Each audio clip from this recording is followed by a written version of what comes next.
કેમ છો વિદ્યાર્થી મિત્રો? ઓનલાઈન ટીચિંગ માટે ફરી એક વખત આપનું હાર્દિક સ્વાગત છે. દાખલા નંબર 4, મિત અને તીર્થ સરખા પ્રમાણમાં નફો નુકસાન વહેંચતા એક પેઢીના ભાગીદાર છે. અંડરલાઈન કરી દો ચલો મિત્રો ફટાફટ. કયા પ્રમાણમાં નફો નુકસાન વહેંચતા ભાગીદારો છે? સરખા પ્રમાણમાં. અંડરલાઈન કર્યું. નીચે આપેલ કાચા સરવૈયા અને હવાલા પરથી પેઢીના વાર્ષિક હિસાબો તૈયાર કરો.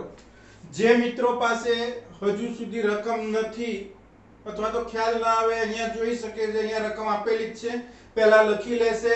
જેની પાસે હજુ રકમ લખેલી નથી એ આ રકમ લખી લેશે અને હવાલા લખી લેશે. જોડે જોડે હવાલા ટીક પણ કરતા રહીશું.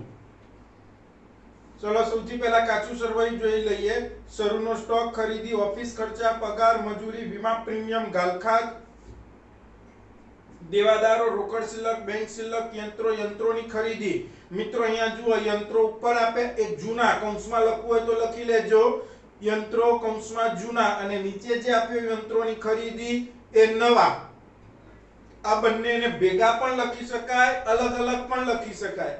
ભેગા લખવામાં ઘસારો ગણવામાં તકલીફ પડે છે એટલે આપણે પાકા સરવૈયામાં યંત્રો જૂના અને યંત્રો નવા એમ બે અલગ બતાવીશું, જેથી કરીને ઘસારો ગણવામાં તકલીફ પડે નહીં. કઈ તારીખે યંત્રોની ખરીદી કરેલી છે? 1/10 એટલે એ દિવસથી ઘસારો લાગુ પડશે. મકાન, જાહેરાત ખર્ચ, મિતની મૂડી, તીર્થની મૂડી, વેચાણ, ગાલખાત અનામત, લેણદારો, સામાન્ય અનામત. હવાલામાં મિત્રો જોઈએ તો આખર માલના સ્ટોકની કિંમત 50,000 છે, જે પૈકી 25% માલની બજાર કિંમત ખરીદ કિંમત કરતા 50% ઓછી છે. મિત્રો ખૂબ આઈએમપી હવાલો છે. હું આની ગણતરી કરાવું ને ફરજિયાત લખજો ગણતરી. આ દાખલામાં જે ગણતરી લખાવું એ દાખલાની પાછળ પાકા સરવૈયાની નીચે બધી જ ગણતરી લખતા રહેજો. યંત્રો તથા મિત તેની અંગત મિલકતમાંથી ₹6,000 ની કિંમતનું ફર્નિચર 1/8/2016 ના રોજ પેઢીમાં લાવ્યો હતો, જેની ચોપડે નોંધ થઈ નથી. અંડરલાઈન કરો.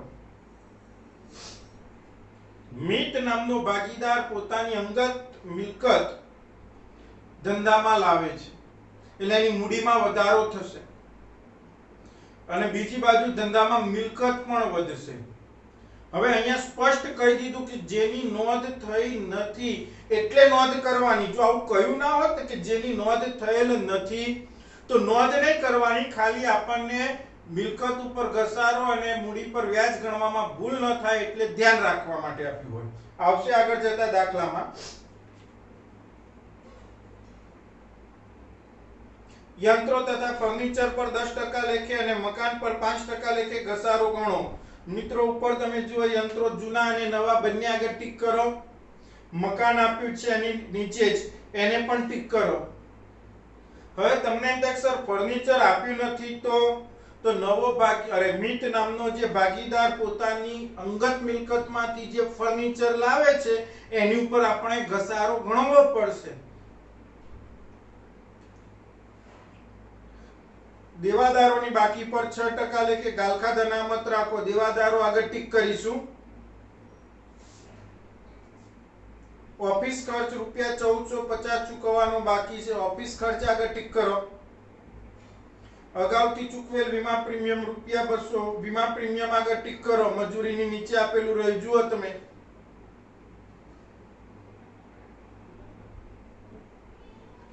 ₹2,000 નો માલ આગમાં બળી ગયો હતો. વીમા કંપનીએ 1200 નો દાવો મંજૂર કરેલ છે. મિત્રો આની 3 અસર આવશે. એક તો જેટલો માલ બળી ગયો એટલી આપણી ખરીદી ઘટાડવી પડશે એટલે ખરીદી આગળ ટીક કરો. બીજું, વીમા કંપનીએ જેટલા રૂપિયા મંજૂર કર્યા એટલા રૂપિયા આપણે વીમા કંપની પાસેથી લેવાના થાય એટલે પાકા સરવૈયામાં અસર આવશે. અને જેટલા રૂપિયાનું આપણને નુકસાન થયું, 2000 નો માલ હતો, 1200 રૂપિયા વીમા કંપની આપવાનું કહે છે, તો 800 રૂપિયાનું આપણને નુકસાન થયું એ નફા નુકસાન ખાતાની અંદર ઉધાર બાજુ દર્શાવીશું. તીર્થને માસિક ₹500 લેખે પગાર ચૂકવવાનો છે. ટીક કરવાની જરૂર નથી. ફાળવણી ખાતામાં અને મૂડી ખાતામાં એની આપણે અસર આપવાની છે. ભાગીદારોને મૂડી પર વાર્ષિક 5% લેખે વ્યાજ આપવું ટીક કરવાની જરૂર નથી. વહેંચણી પાત્ર નફાના 10% સામાન્ય અનામત ખાતે લઈ જવાના છે. વહેંચણી પાત્ર નફો થાય એના 10%, કાલે આપણે દાખલામાં જોઈ ગયા હતા, આ ટોપિક હતો. જે નફો આવે ભાગીદારોને વહેંચીએ પહેલા 10% રકમ સામાન્ય અનામત ખાતે લઈ જવી. પણ મિત્રો ખાસ યાદ રાખો, શું યાદ રાખવાનું? શું યાદ રાખવાનું? નફો થાય તો જ લઈ જવાનું, નુકસાન થાય તો ના લઈ જવાય. 11મા વાર્ષિક અનામત અને જોગવાઈના ચેપ્ટરમાં શીખી ગયા છો આપ કે જે અનામત અને જોગવાઈ વચ્ચેનો જે તફાવત હતો એમાં અનામતો હંમેશા ફાળવણી ખાતેથી ઊભી થાય, જોગવાઈઓ હંમેશા નફા નુકસાન ખાતામાંથી આવે. બીજું, અનામત જે વર્ષે નફો થયો હોય એ વર્ષે જ ફળવાય, જોગવાઈમાં એવું કંઈ જોવાતું નથી. એટલે આ બાબત ખાસ ધ્યાન રાખવાની છે તમારે. નફો થાય તો જ અનામતની રકમ ફાળવવાની, નુકસાન થાય તો ફાળવણી કરવાની નથી. ઓકે, તો મિત્રો આપ જરૂરી ખાતા બનાવશો. વેપાર ખાતું અડધા પેજનું ફરીથી એક વખત આપણે ચર્ચા કરી લઈએ. નફા નુકસાન ખાતું એક આખા પાનાનું બનાવીશું. એમાં ઓફિસ અને વહીવટી ખર્ચમાં 6 લાઈન ઓછામાં ઓછી, વેચાણ વિતરણમાં 4 લાઈન, નાણાકીયમાં 3 લાઈન, બાકી વધુ અન્ય ખર્ચ કે નુકસાનમાં આવશે. અહીંયા જોઈએ તો નફા નુકસાન ફાળવણી ખાતું અડધા પાનાનું, મૂડી ખાતા અડધા પાનાના, પાકા સરવૈયામાં મૂડી દેવા બાજુ મૂડી, અનામત અને વધારો, જોગવાઈ. બિનચાલુ મિલકતો અહીંયા મિત્રો જુઓ, યંત્રોમાં વધારો, ફર્નિચર, મકાન, ચારેક મિલકતો મારા ધ્યાનમાં આવી. એના ખૂણે 2 બમણી રકમ, ઓછામાં ઓછી 8 થી 10 લાઈન જવા દેજો. ખાસ યાદ રાખજો, કેટલી લાઈન જવા દેવાની? 8 થી 10 લાઈન. રોકાણોમાં 2 જ લાઈન, બાકી બધું ચાલુ મિલકતોમાં. તો સૌથી પહેલા મિત્રો ફટાફટ દોરી લો આ પ્રમાણે. એની નીચે જે ગણતરી હું લખાવું એની નીચે ગણતરી કરતા રહેશું. તો પહેલા જરૂરી ખાતા દોરી લો, જરૂરી હેડિંગ આપી દો, ફટાફટ એ કામ પૂર્ણ કરો. ઓકે મિત્રો, દોરાઈ ગયું હશે તમારે. સૌથી પહેલું કામ, વેપાર ખાતાની અંદર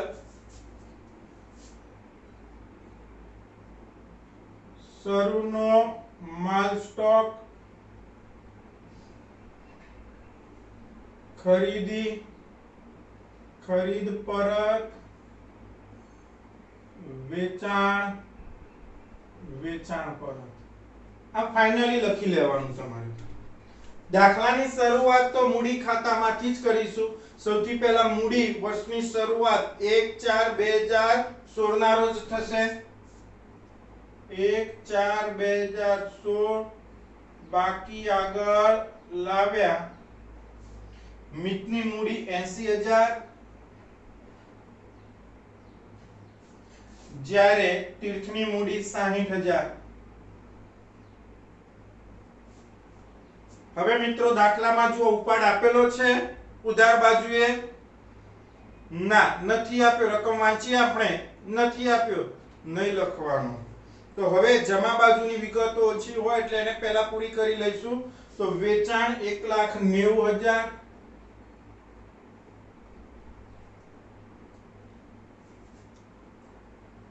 ગાલખાદ અનામત. મિત્રો ગાલખાદ અનામત આવે એટલે મેં તમને કહ્યું હતું કે કાચા સરવૈયામાં ગાલખાદ અનામત આવે એટલે પેલું ફોર્મેટ 4 વિગતો વાળું ફોર્મેટ મૂકો. શું આવે? પેલું ગાલખાદ કાચા સરવૈયાની વત્તા ગાલખાદ હવાલાની વત્તા ગાલખાદ અનામત હવાલાનું. આ ત્રણનો સરવાળો કર્યા બાદ માઈનસ કરીશું ગાલખાદ અનામત કાચા સરવૈયાનું. આ ફોર્મેટ યાદ રાખવાનું. હવે તમને કાચા સરવૈયામાં ગાલખાદ અનામત 3000 રૂપિયા આપ્યું, જમા બાકી છે પણ એ ઉધાર બાજુ આવી એટલે જો માઈનસ થયું 3000.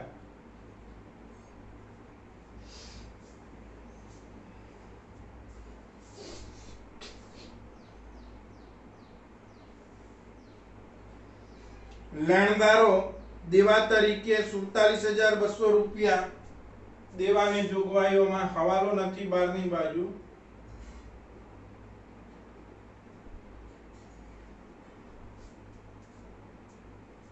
સામાન્ય અનામત 15000 હવાલો છે એટલે અત્યારે તો અંદર લખીએ છીએ.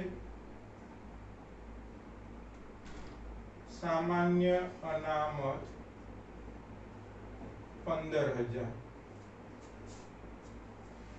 જમા બાજુની વિગતો પૂર્ણ થઈ. તમે જોઈ શકો છો પાકા સરવૈયામાં મૂડી દેવા બાજુ એટલે જમા બાજુ, વેપાર ખાતામાં વેચાણ જમા બાજુ, અહીંયા જમા બાજુની જગ્યાએ ઉધાર બાજુ લખ્યું તો માઈનસ થયું જમા બાજુ.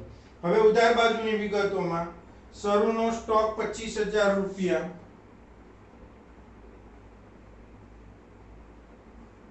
ખરીદી 1,12,000,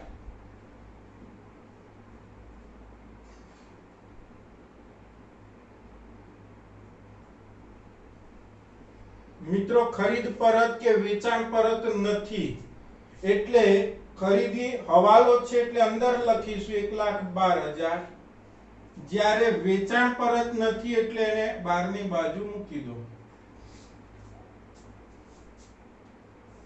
ઓફિસ ખર્ચા, ઓફિસ અને વહીવટી ખર્ચમાં બતાવીશું. હવાલો છે અંદર આવશે.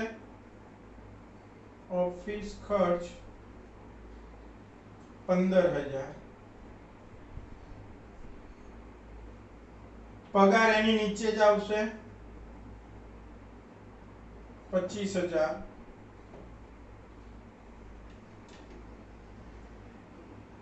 મજૂરી 20000 ઉપરની બાજુ હવાલો નથી બહારની બાજુ એ જ.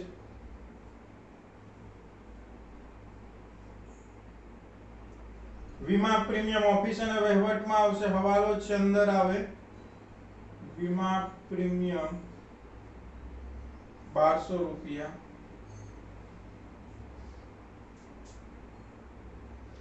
ગાલખાદ કાચા સરવૈયાને અહીંયા લખેલું છે રકમ મૂકો 5000.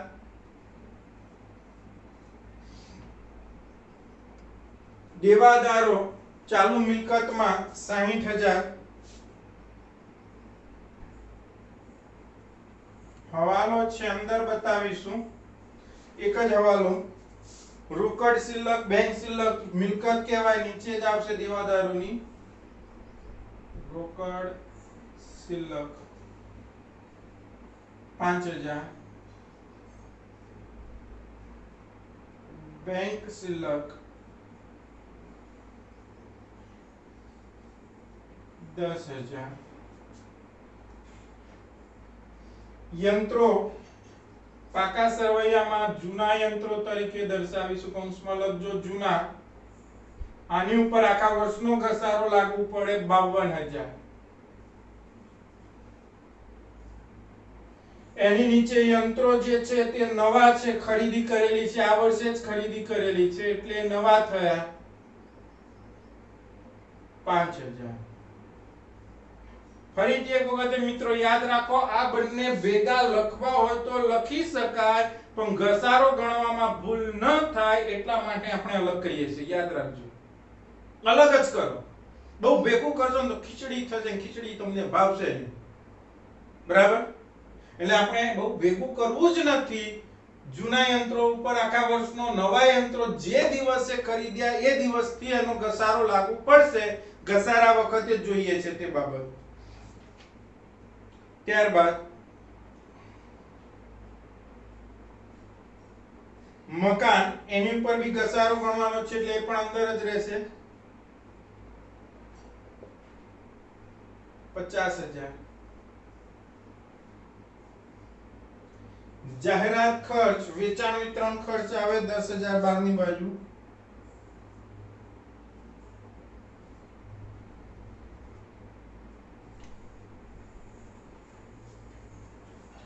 એન્ટ્રીઓ પૂરી થઈ કે મિત્રો તમારે એન્ટ્રી આપવાની બાકી હોય તો ફટાફટ પહેલા એન્ટ્રી જાતે આપી દો. જે રહી ગઈ હોય તે જોડે જોડે પહેલા હવાલા આપી દો. તમને જેટલા ફાવે એટલા હવાલા આપો. વિડિયો સ્ટોપ કરો, હવાલા જાતે આપો અને ચેક કરો તમારા હવાલામાં કે ખોટું તો નથી થયું ને. ઓકે, ચલો મિત્રો હવે પહેલો જ હવાલો. આખર માલના સ્ટોકની કિંમત ₹50,000 છે, જે પૈકી 25% માલની બજાર કિંમત તેની ખરીદ કિંમત કરતા 50% ઓછી છે. મસ્ત હવાલો છે મિત્રો. અઘરા ઉઘરો હવાલો આખર માલના સ્ટોકમાં આ જ લાગે છે મિત્રો. બહુ જ સહેલી છે ગણતરી. તમે લખી લો પાકા સરવાળાની નીચે એની ગણતરી શરૂ કરો. હવાલા નંબર 1 લખો. ચલો પહેલું હવાલા નંબર 1 લખજો. આખર માલનો સ્ટોક. આખર માલ સ્ટોક.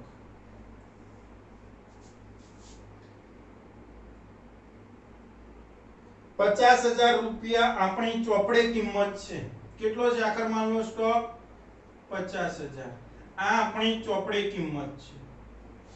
હવે આ માલમાંથી 25% માલ એવો છે એટલે એને જુદો કરો.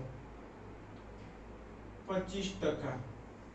કેટલા થાય? 50,000 ના 25% કરો તો કેટલા થાય મિત્રો? 12,500 થાય.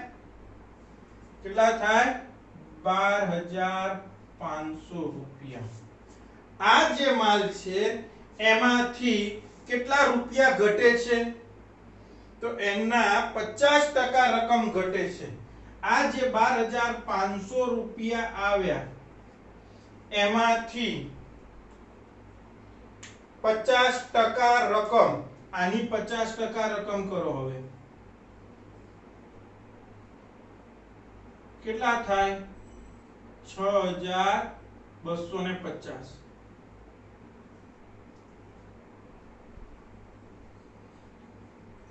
કેટલા ઘટ્યા મિત્રો? આપણા માલમાંથી કુલ કેટલા ઘટ્યા? 6,250 રૂપિયા જ ઘટ્યા. બાકીના માલમાં કોઈ ફેરફાર થયો નથી. તો 50,000 જે છે એમાંથી જ ડાયરેક્ટ આને બાદ કરી દો. તો 50,000 માંથી 6,250 જાય તો 43,750 રૂપિયા આપણી બજાર કિંમત કહેવાય. ફરીથી એક વખત મિત્રો ધ્યાન આપો. 50,000 નો માલ હતો એની 25% રકમ એટલે 12,500 થયા. એમાંથી અડધી કિંમત ઘટી ગઈ એટલે એના અડધો માલ એટલે કે 50% 6,250 થયા. 6,250 રૂપિયાનું મૂલ્ય ઘટે છે. બાકીના માલમાં કોઈ ફેરફાર થયો નથી. ક્લિયર મિત્રો? હવે જેટલા રૂપિયા ઘટતા હોય યાદ રાખજો મારા શબ્દો. માલના સ્ટોકમાંથી જેટલા રૂપિયાના માલની કિંમત ઘટી હોય એ ઘટેલી કિંમત કુલ માલમાંથી બાદ કરી દો. તો 6,250 ઘટ્યા તો 50,000 માંથી 6,250 ગયા તો વધ્યા કેટલા? 43,750. એ આપણી બજાર કિંમત કહેવાય. હવે ચોપડે કિંમત કરતા બજાર કિંમત ઓછી છે તો એને આપણે ધ્યાનમાં લઈશું. તો હવે આની બે અસરો ફટાફટ આપી દો. પહેલી અસર ક્યાં આપીશું? આખર માલ સ્ટોક 43,750. બીજી ચાલુ મિલકત તરીકે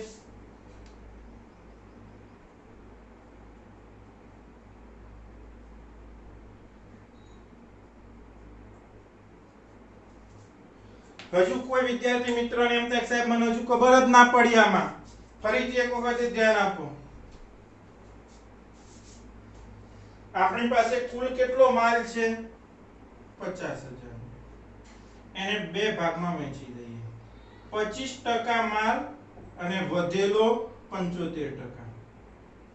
હવે 50,000 ના 25% કેટલા થાય? તો 12,500. તો વધ્યા કેટલા? 37,500.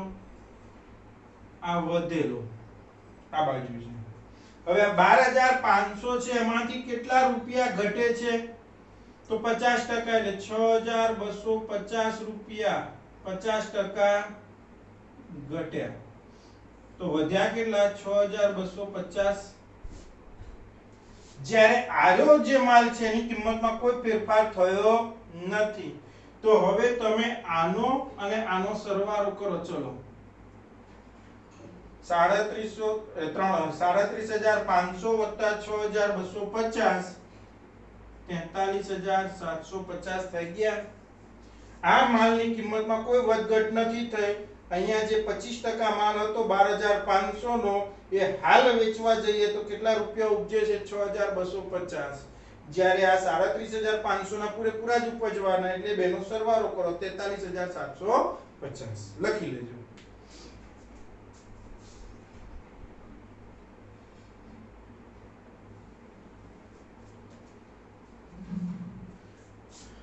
ચલો હવે બીજો હવાલો જોઈએ.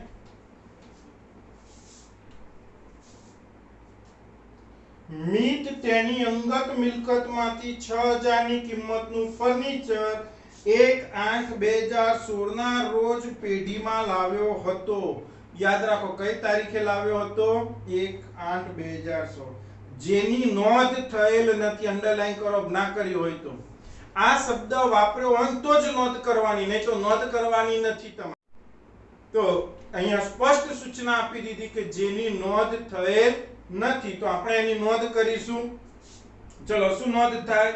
તો કોઈ પણ ધંધાનો માલિક પોતાની અંગત મિલકત ધંધામાં લાવે તો એની મૂડીમાં વધારો થાય. એટલે મૂડી ખાતાની જમા બાજુ કઈ તારીખે લાવેલો છે મિત્રો? 1/8/2016 ફર્નિચર ખાતે, કૌંસમાં લખવું લખજો, મૂડીમાં વધારો કર્યો. કોને વધારો કરેલો છે? મિત નામના ભાગીદારે. કેટલા રૂપિયાનું? 6000. હવે મૂડી વધે છે તો સામે ધંધામાં ફર્નિચર આવવાથી મિલકત પણ વધે છે, એટલે બિનચાલુ મિલકતમાં લખો ફર્નિચર, તારીખ કૌંસમાં લખો એટલે ખ્યાલ આવે કઈ તારીખે લાવ્યા? 1/8/2016. કેટલા રૂપિયાનું આવ્યું ધંધામાં ફર્નિચર? 6000. ઘસારો ગણવાનો છે એટલે અંદર લખીશું. ખ્યાલ આવી ગયો મિત્રો? આવનારા દાખલામાં એવું હશે કે જેની નોંધ થઈ ગયેલી છે તો શું કરવાનું એ આપણે સમજીશું. યંત્રો તથા ફર્નિચર પર 10% લેખે અને મકાન પર 5% લેખે ઘસારો ગણો. ચલો યંત્રો ઉપર કેટલા ટકા કયું આપણને ઘસારો ગણવાનું? તો 10% લેખે. જૂના યંત્રો ઉપર આખા વર્ષનો ઘસારો 10% પ્રમાણે કેટલો થાય મિત્રો? 5200.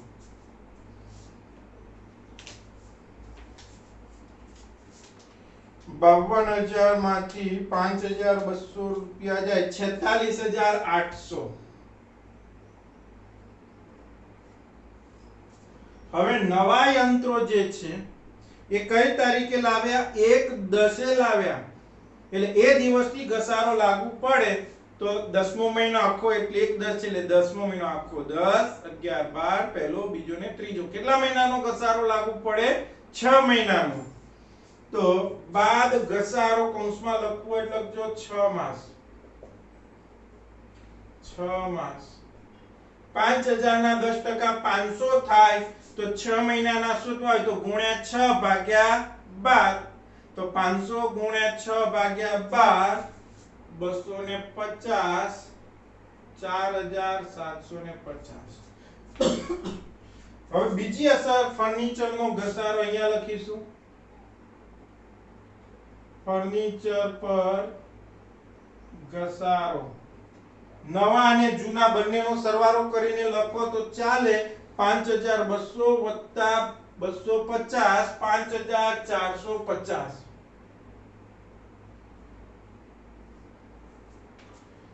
બીજો સના ઉપર ઘસારો ગણવાનો કયો છે? તો ફર્નિચર પર.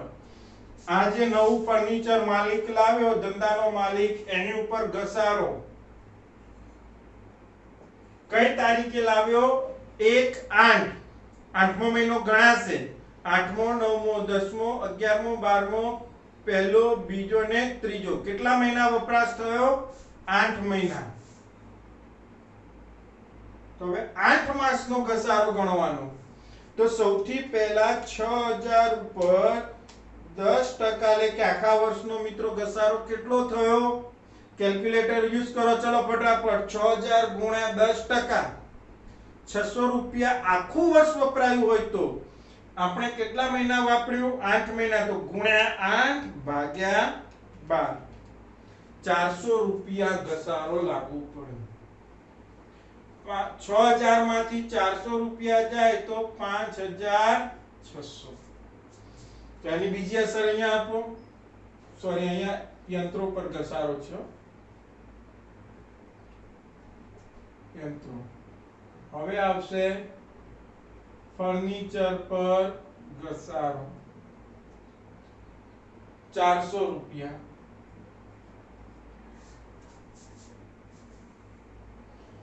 હજુ આપણને આગળ કહ્યું છે મકાન પર 5% લેખે. આ મકાન છે એની ઉપર 5% લેખે આખા વર્ષનો.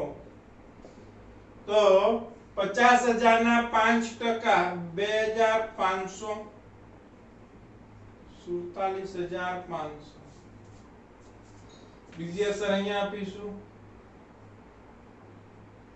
મકાન પર ઘસારો 2500 રૂપિયા.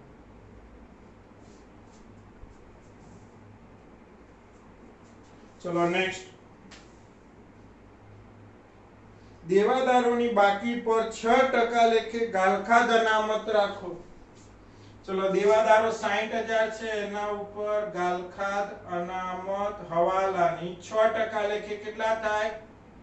3600. 60000 માઈનસ 3600 56400. હવે એની બીજી અસર એમ ફોર્મેટ મૂકેલું છે ગાલખાદ અનામત હવાલાની કેટલી આવી? 3600. કાચા સરવૈયાની ગાલખાદ 5000, ગાલખાદ અનામત હવાલામાં આપી નથી. ગાલખાદ કાચા સરવૈયામાં છે 5000, ગાલખાદ હવાલામાં નથી. ગાલખાદ અનામત આપણે ગણિત 3600. આ ત્રણનો સરવાળો કરો તો 8600. એમાંથી 3000 જાય 5600. નેક્સ્ટ. ઓફિસ ખર્ચ 1450 ચૂકવવાનો બાકી છે. ઓફિસ ખર્ચ અહીંયા છે એમાં લખો પ્લસ ચૂકવવાના બાકી. કેટલા બાકી છે મિત્રો ચૂકવવાના? 1450 એટલે 16450 ચૂકવવાનું બાકી. એટલે આપણા માટે દેવું કહેવાય. દેવા તરીકે અહીંયા દર્શાવો. ચૂકવવા બાકી ઓફિસ ખર્ચ 1450. અગાઉથી ચૂકવેલ વીમા પ્રીમિયમ ₹200. વીમા પ્રીમિયમ માંથી બાદ કરો. અગાઉથી ચૂકવેલા છે 200. લાસ્ટ ટાઈમ મિત્રો યાદ રાખો મેં કહ્યું હતું કે ચૂકવવાનું બાકી હોય તો ઉમેરો, અગાઉથી હોય તો માઈનસ કરો. હવે અગાઉથી ચૂકવેલી રકમ આપણા માટે લેણું કહેવાય. એટલે લેણા તરીકે અહીંયા દર્શાવો. અગાઉથી ચૂકવેલ વીમો 200 રૂપિયા. છઠ્ઠા નંબરનો હવાલો મિત્રો યાદ રાખો. લખવું હોય તો લખી લેજો. શું કહે છે તમને? ₹2000 નો માલ આગમાં બળી ગયો હતો. વીમા કંપનીએ ₹1200 નો દાવો મંજૂર કરેલ છે. આમનોંધ બોલો શું થાય? 11 માં શીખ્યા છે આમનોંધ. શું થાય? વીમા કંપની પાસેથી ₹1200 લેવાના થયા એટલે વીમા કંપની ખાતે ઉધાર. હવાલા નંબર 6. વીમા કંપની ખાતે ઉધાર ₹1200. ₹800 નું આપણને નુકસાન થયું. આગથી થયેલ નુકસાન ખાતે ઉધાર 800 તે ખરીદ ખાતે 2000. હવે મિત્રો આ આમનોંધ લખ્યા પછી આની એન્ટ્રી આપતી વખતે શું ધ્યાન રાખીશું? ચલો વીમા કંપની ખાતે ઉધાર 1200 થયા. આ લેણું કહેવાય આપણું. અને લેણું હંમેશા ક્યાં આવે? તો પાકા સરવૈયામાં ઉધાર બાજુ જ આવે. તો અહીંયા આપણે અસર આપી દઈશું વીમા કંપની ખાતે 1200। આગથી થયેલું નુકસાન, કોઈ પણ નુકસાન હંમેશા નફા નુકસાન ખાતે જ આવે। તો નફા નુકસાન ખાતાની ઉધાર બાજુ આગથી થયેલું નુકસાન અન્ય ખર્ચ કે નુકસાન તરીકે દર્શાવીશું। અહીંયા આપણી પાસે જગ્યા છે તો અહીંયા જ લખી દઈએ, આગથી થયેલ નુકસાન કેટલા રૂપિયા? 800। જ્યારે ખરીદ ખાતે જમા થયા, હવે આ જે રકમ છે તે વેપાર ખાતામાં આવે, કારણ કે ખરીદી ક્યાં હોય? વેપાર ખાતામાં। પણ ખરીદી તો વેપાર ખાતાની ઉધાર બાજુ છે ને આ તો જમા છે, તો જમા વાળી વિગત ઉધાર બાજુ આવે એટલે શું કરવી પડે મિત્રો? માઈનસ કરવી પડે। તો શું લખશો? આગમાં બળી ગયેલ માલ 2000। આગમાં બળી ગયેલો માલ 2000 એટલે 12 ની બાજુ 1,10,000। અન્ય રીતે ગયેલો માલ આગમાં બળી ગયો, ઉપાડથી લઈ ગયા, ચોરાઈ ગયો, ધર્માદામાં આપ્યો, કઈ પણ અન્ય રીતે ગયેલો માલ હંમેશા ખરીદીમાંથી બાદ કરવાનો થશે। અહીંયા પણ લખી શકાય, પહેલા એવું હતું કે અહીંયા લખતા હતા, પણ હવે નવા સુધારામાં ખરીદીમાંથી જ બાદ કરીએ છીએ। ખ્યાલ આવી ગયો હશે? આ લખવું હોય તો લખી લેજો। હવાલા નંબર 7 તીર્થને માસિક ₹500 લેખે પગાર ચૂકવવાનો છે। તીર્થ નામનો ભાગીદાર, ભાગીદારનો પગાર ફાળવણી ખાતામાં આવે। પગાર ખાતે કૌંસમાં તીર્થનો છે એટલે ટી। હવે માસિક કયો છે? કેટલા રૂપિયા? તો ₹500। એવા 12 મહિના, 500 ગુણ્યા 12 કેટલો થાય મિત્રો? 6000।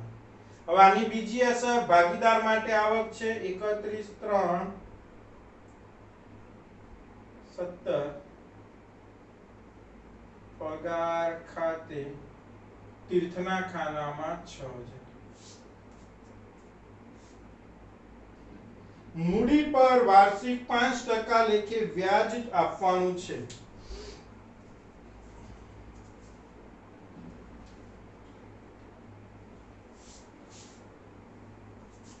મિત્રો મૂડી પર વ્યાજમાં ખાસ ધ્યાન આપીશું।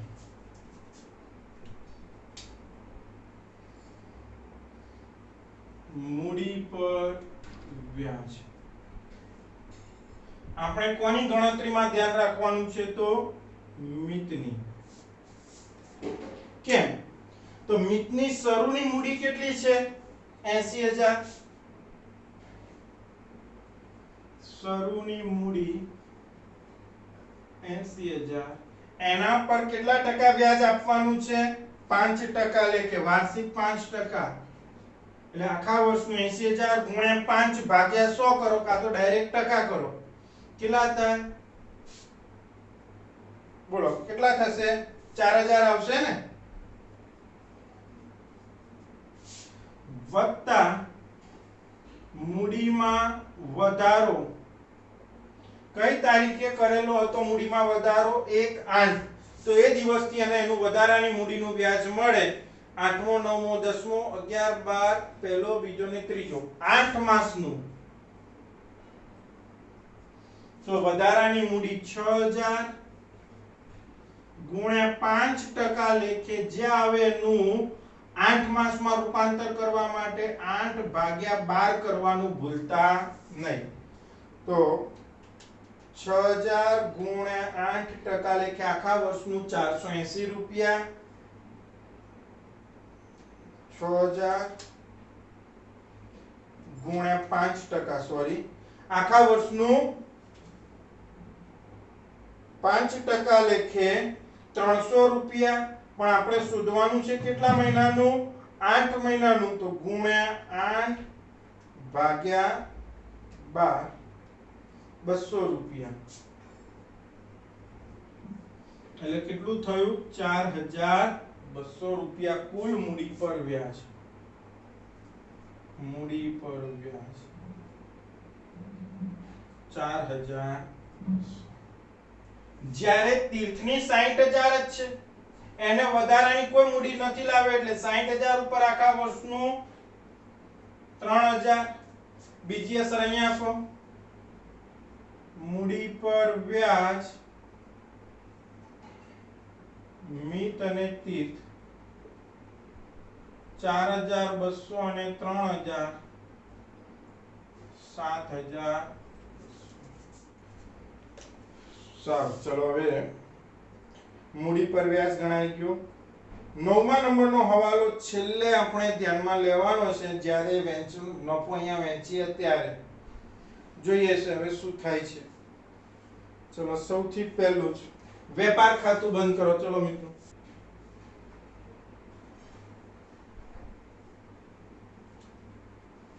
$1,90,000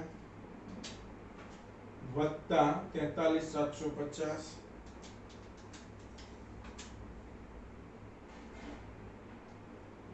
2,33,750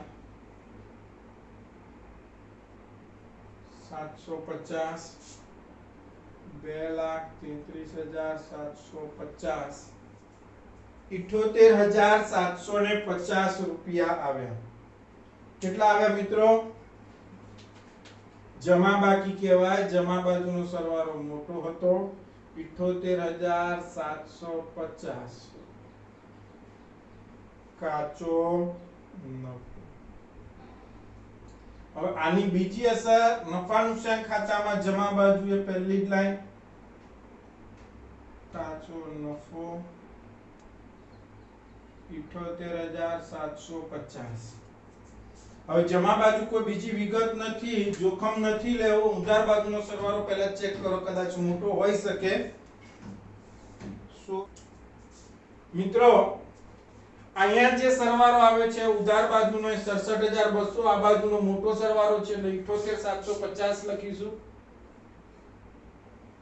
78,750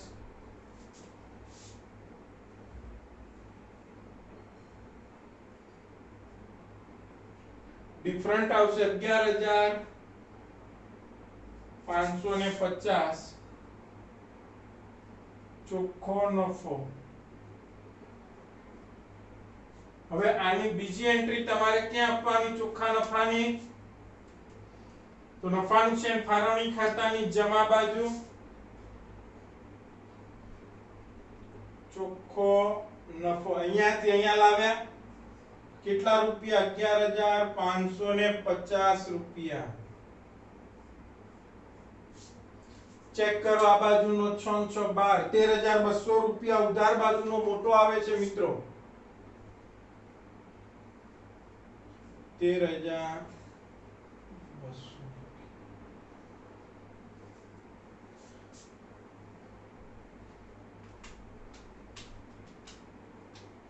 ₹1,650 રૂપિયાનું નુકસાન આવ્યું.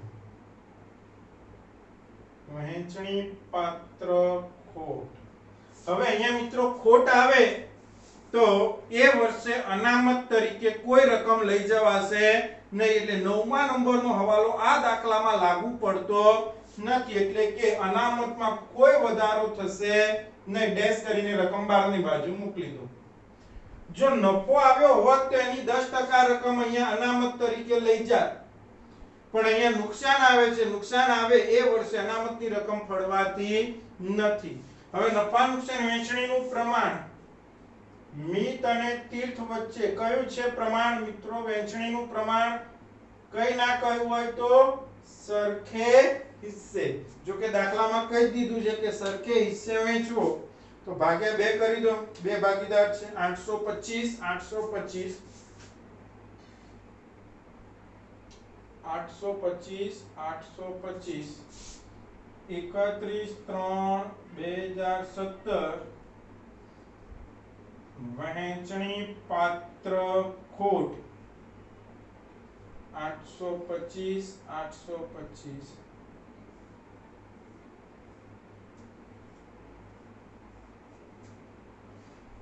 70,200 અરે 80 ને 90,200 90,200 चलो 90,200 માંથી બાદ કરો 89,375 રૂપિયા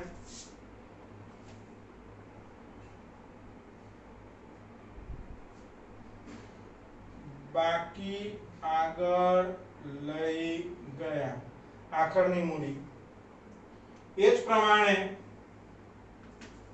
66 67 68 69,000 માંથી 825 બાદ કરવાના છે 68,175 રૂપિયા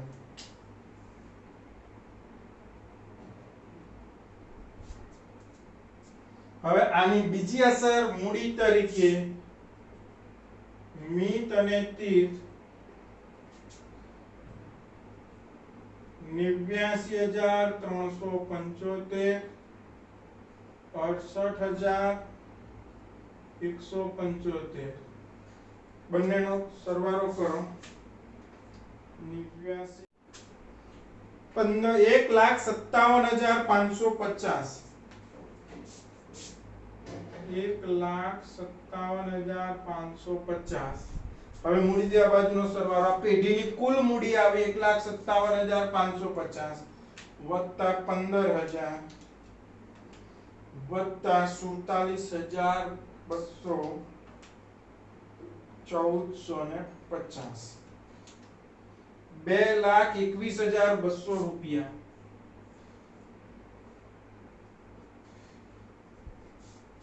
चलो હવે પેલી બાજુ મિત્રો ચેક કરી લો ફટાફટ 86,800 4,750 47,500 56,000 सॉरी 5,600 56,400 5,000 10,000 43,750 1200 રૂપિયા 2,21,200 રૂપિયા 2,21,200 મિત્રો ખ્યાલ આવી ગયો હવે આ જ દાખલાને ફરીથી તમારે જાતે ગણવાનો છે એ પહેલા દાખલાને તમે લાઈક કરો સબસ્ક્રાઇબ કરો અને બીજા મિત્રોને તમે આ દાખલો શેર કરો ક્લિયર સમજાઈ ગયો અને ત્યારબાદ દાખલો ગણાય હોય એનો ફોટો પાડીને મને મોકલી આપો હવે 5મા નંબરનો દાખલો મિત્રો ચેતન અને રાજુ આ જ પ્રકારનો દાખલો છે તમને જાતે ફાવશે જ દરેકે આ દાખલો હોમવર્કમાં જાતે ગણવાનો છે 5મા નંબરનો દાખલો મિત્રો તો અપેક્ષા રાખું છું કે બધા જાતે હોમવર્ક કરીને 5મા નંબરનો દાખલો પણ મને સેન્ડ કરશે જવાબ આવી જાય તો મોકલી આપજો નહીં તો હું તમને કાલે ગણાવી આપીશ